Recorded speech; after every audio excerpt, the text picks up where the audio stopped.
కాలాన్ని 2 భాగాలకు విభజించాడు. ఒకటి క్రీస్తు పూర్వము, రెండోది క్రీస్తు శకము.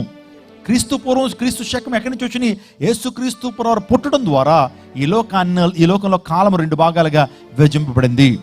చూడండి, ప్రతి ఒక్కరికి కూడా ఉనికి యేసుక్రీస్తు ప్రభు ద్వారా వచ్చింది. ఈ డేట్, ఈ రోజున డేట్ ఎంత?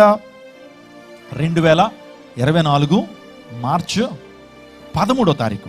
అంటే దాని అర్థం ఏంటంటే, యేసుక్రీస్తు ప్రభు వారు పుట్టి నేటికి ఎన్ని సంవత్సరాలు అయిందంటే 2023 సంవత్సరాల 3 నెలల 11-12 రోజులు అయిందని అర్థం. అంటే ఆయన ఏమయ్యాడంటే ఈ యొక్క విశ్వానికి ఆయనే బేస్ అయ్యాడు. ఆయన శక పురుషుడు.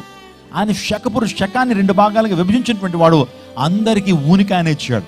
ఆలోచన చేయండి, అలెగ్జాండర్ ది గ్రేట్ అనేటువంటి వ్యక్తి ప్రపంచంలో ఉన్నాడు. ఆయన ఎప్పుడు ఉండేవాడు అన్న మాట్లాడాలంటే చరిత్రను మనం వెనక్కి తీయాలి.